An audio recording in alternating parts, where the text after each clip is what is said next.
The world of soap opera is often a landscape of stark moral contrasts, a canvas where heroes and villains are clearly drawn.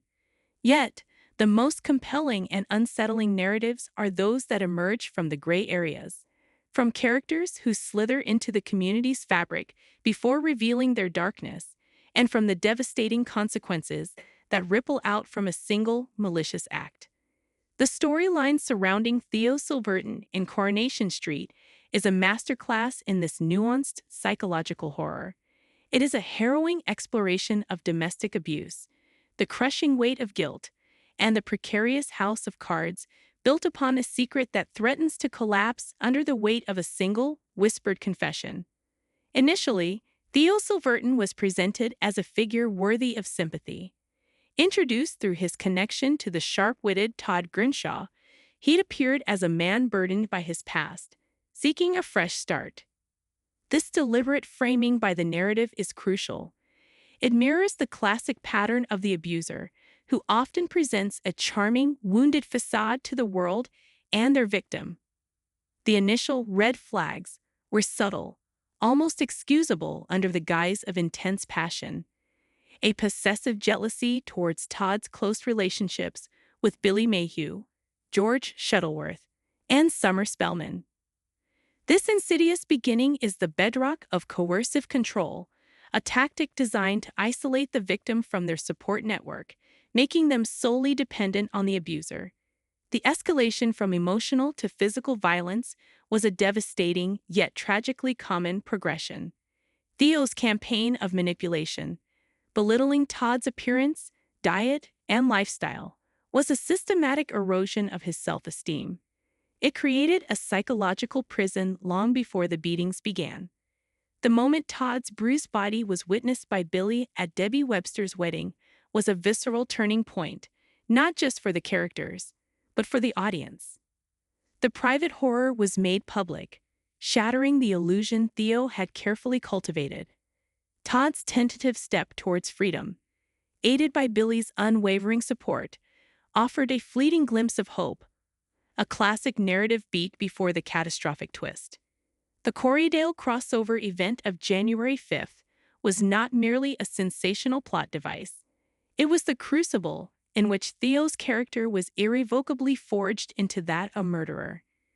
The minibus, a symbol of escape and salvation, became a tomb. In the chaos of the collision, Theo's split-second decision to re-enter the vehicle and refasten Billy's seatbelt, condemning him to a fiery death, was an act of breathtaking cowardice and calculation. It transformed him from a domestic abuser into a killer, his motive a vile cocktail of panic and a twisted desire to eliminate the man who was facilitating Todd's liberation. The public perception of him as a failed hero adds a layer of profound dramatic irony. He is lauded for a bravery he grotesquely inverted. It is in the aftermath of this act that the storyline achieves its most profound complexity. Theo is not portrayed as a monolith of evil, but as a man psychologically fractured by his own guilt. His external manipulation of Todd, gaslighting him into believing the crash was his fault for wanting to leave the wedding, is a despicable but logical extension of his abusive pattern. Yet, internally, the guilt is a corrosive force. His visit to the bishop is a desperate search for secular absolution, a plea to have his burden lifted by an authority figure. The bishop's well-intentioned but tragically generic advice to talk to God instead opens the door to Theo's most revealing moment. The scene in the Undertaker's parlor is a masterpiece of quiet tension.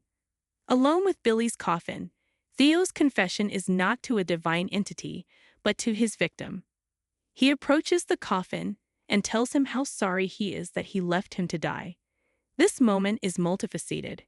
It is undeniably sincere, a raw crack in his narcissistic armor, yet it is also selfish, a final attempt to alleviate his own torment by speaking to the one person who can never hold him accountable.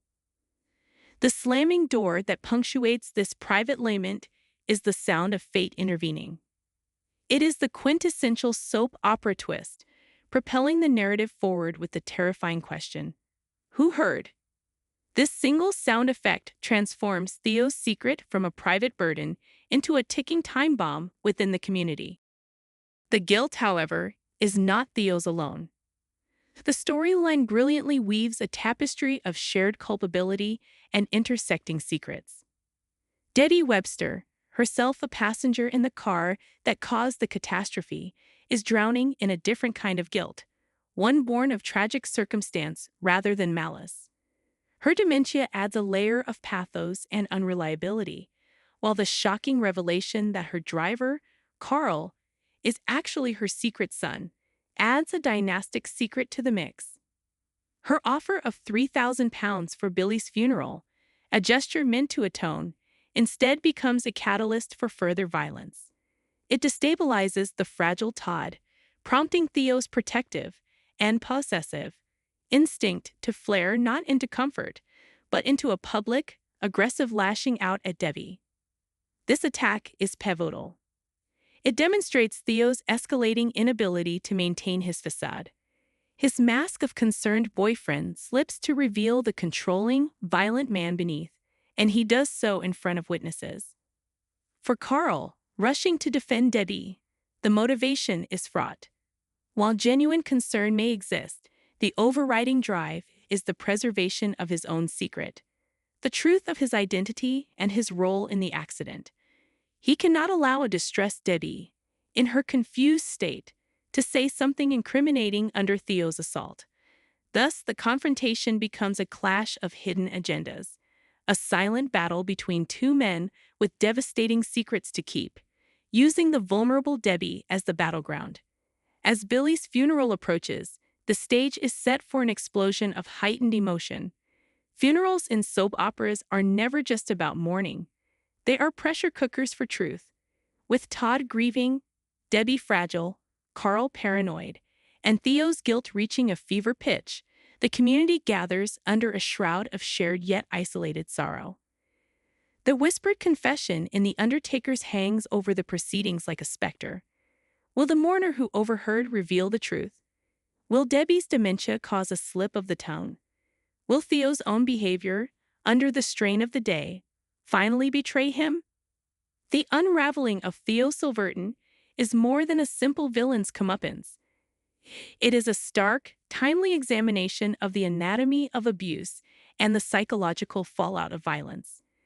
It explores how one act of evil spawns a universe of guilt, secrets, and collateral damage, ensnaring the innocent and the culpable alike in a web of shared tragedy.